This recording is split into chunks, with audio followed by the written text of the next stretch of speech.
Muchísimo menos, y acabamos de ver esa película extraordinaria que es Gilda, con esa especie de sensación magnífica que le queda a uno en el cuerpo cuando termina de ver una película que te llena absolutamente. Es una película del año 1946, entonces en el mundo y en España pues pasaban cosas curiosas, como por ejemplo en Estados Unidos el triunfo de la novela satírica de George Orwell, Rebelión en la Granja, ¿no? Orwell además era un antitotalitario que luchó en el año 36 en la Guerra Civil Española. Escribió el homenaje a Cataluña, por cierto. Árabes y judíos se niegan a participar en la conferencia de Londres sobre Palestina. Stalin impone severos cambios a la película La conjura de los boyardos, la segunda parte de Iván el Terrible, de Sergio Mikhailovich Eisenstein, director, como saben ustedes, de La Huelga, El acorazado Potemkin, etcétera, con una censura tan feroz como la que había aquí. Comienzan en España las restricciones de energía, en Levante, y sobre todo en la zona centro. Muere una escritora en Francia, norteamericana, Gertrude Stein. Fue muy famoso por varias cosas, entre otras por el famoso retrato que la hizo Picasso, que ella cuando se vio dijo, pero si yo no me parezco nada, Pablo, y le dijo, ya te parecerás tú al retrato, no te preocupes, que es una de las grandes respuestas al arte. Y luego porque fue la que acuñó el término de generación perdida para englobar ese tipo de escritores como Scott Fitzgerald, Hemingway, Dos Pasos, y fue en un garaje, como saben ustedes. Pidió una revisión para el coche y allí había un chico y le dijo el hombre del garaje, el dueño del garaje, bueno, es que esta gente de ahora acaba de venir de la guerra y no saben nada, venga hombre, arregla el coche de la señora inmediatamente. Y el chico estaba un poco displicente y dice, es que estos son una generación perdida. Entonces ella inmediatamente le gustó esa expresión de la generación perdida, el Lost Generation, y lo acuñó para definir un poco el talante de todos estos escritores que estaban allí. Está ya en Grecia la guerra civil también. El fiscal general de Estados Unidos declara que por motivos políticos no se procesará al emperador de Japón tras la derrota del ejército nipón. Rosa Chacel publica Memorias de Leticia Valle. Se estrena una película estupenda de Jean Cocteau, La Bella y la Bestia, una de las mejores aportaciones del poeta francés al cine. Como saben ustedes, hizo Orfeo, El Testamento de Orfeo, y un cine realmente especial y muy particular que luego la Nouvelle Vague, cuando lo volvió, como diríamos ahora, a revisitar, sacó unas consecuencias enormes de la poética de Jean Cocteau. Se publica El Señor Presidente, de Miguel Ángel Asturias, y fallece en el exilio el gran compositor español Manuel de Falla, que llevaba años trabajando en la Atlántida. Se estrena, por último, digamos, la película de Juan de Orduña, Un drama nuevo, que es el Premio Nacional de Cinematografía, y esto es el año en que Gilda se filma y poco después llega a España. Una película donde ya han visto ustedes, se fuma y se bebe casi tanto como en Casablanca, y que a nosotros, mientras la veíamos, pues nos ha producido un gran poder de fascinación. Hay que decir que la veíamos en mitad de las toses continuas de Clara Sánchez, que está con una gripe de 9,5 en la escala de este. Bueno, consuélate porque hay media Europa igual, ¿no? Y nada más, oye, vamos a hablar un poco, que mientras estábamos viendo la película y comentando, hablábamos de los diálogos. Los diálogos son de una calidad excepcional. Hablando de los diálogos, y mientras veíamos la película, yo le he dicho a Clara que quería hacerle una pregunta. Es una cosa curiosísima que esta película esté producida y escrita por tres mujeres. Virginia Van App, que era una de las productoras predilectas de Harry Cohn en la Columbia, Marion Parsonet y Joe Essinger. Son tres mujeres, además de Rita, que naturalmente imagino que le darían el guión y ella pues diría, pues esta película me gusta mucho y la voy a hacer. ¿Tú crees que realmente hay algún motivo? ¿Entiendes bien por qué esta película presuntamente misógina? Habría que analizar mucho eso de si es misógina o no. ¿Es casual que sean justamente tres mujeres las que ponen esta película en marcha, y sea una mujer nada menos que como Rita Hayworth, que ya venía de hacer, por ejemplo, Las modelos, también con Charles Vidor, al lado de Gene Kelly, y que ya había debutado con gran éxito en Solo los ángeles tienen alas con Howard Hawks? Quiero decir que no era una desconocida en absoluto. Entonces son tres mujeres más Rita Hayworth las que dicen, sí, vamos a hacer esta película, y de esta manera, esta película tan ambigua, tan extraña, tan perversa, con unas relaciones sexuales tan complicadas de definir. Contesta tú como mujer, perdona aquí que...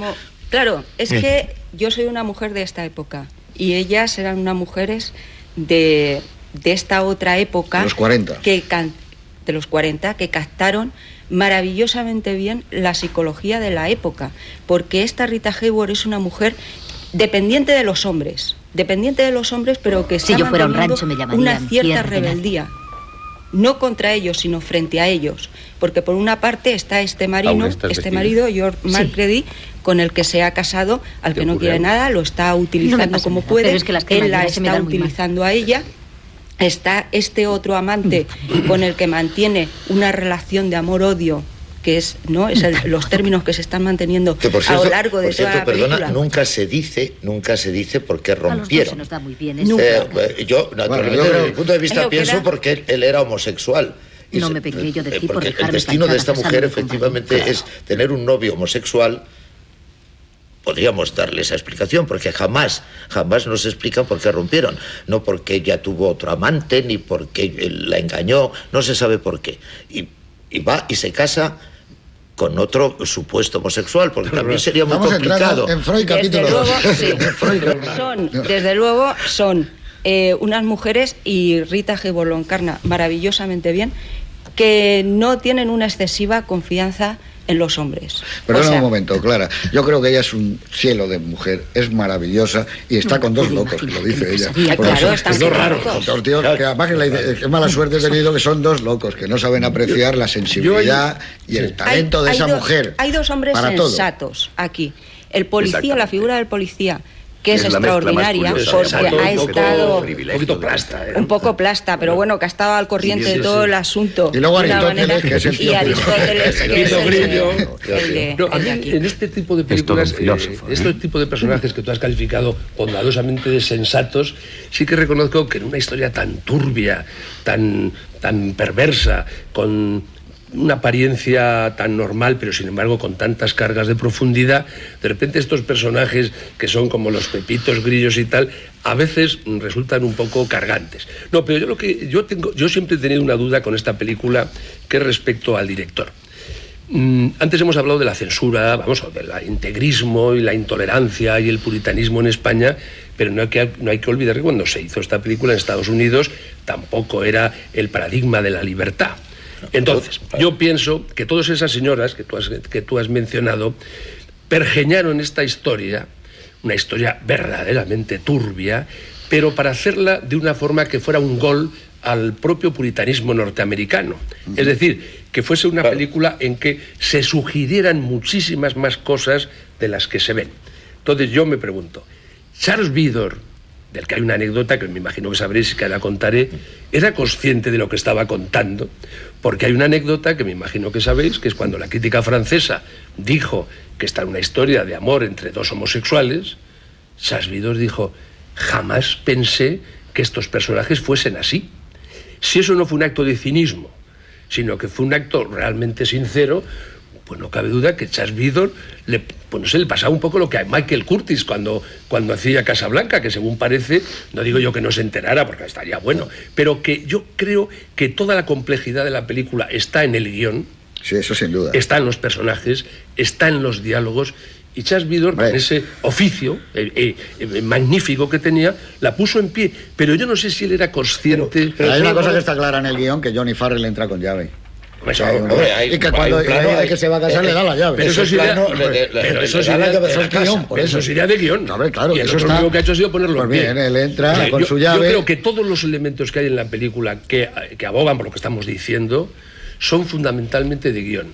En la puesta en escena realmente, salvo los elementos, digamos, de ella, la sensualidad de ella, el erotismo de ella, las canciones de ella, lo del guante, que yo no sé si eso estaría en el guión o se le ocurrió a Charles Vidor. Es decir, pero yo siempre creo que esta película es una película que le pasa un poco lo que a Casablanca, que resultó de una ambigüedad perversa, cuando en el fondo a lo mejor los que la estaban haciendo en aquel momento, no los que estaban detrás, sino los que estaban haciendo, no eran muy conscientes. Y no olvides que tiene como Casablanca un cinismo y un sarcasmo toda la película, en un momento determinado, dice, ay, por cierto, por aquel entonces terminó la guerra. Por aquel entonces no dando importancia, que lo que está realmente cociéndose en lo otro. A mí me recuerda Casablanca, es cierto, pero también me recuerda mucho a otra película de otro corte y otro tono, que es Encadenados, la de Hitchcock, porque también, por otro lado, hay un fondo de una ciudad latinoamericana. Era mi primera noche en prácticamente, vamos, en no sabía gran cosa, no sé qué Buenos Aires. Hombre, hay una situación del personaje de ella, de una lucidez, cuando le está diciendo todas estas cosas,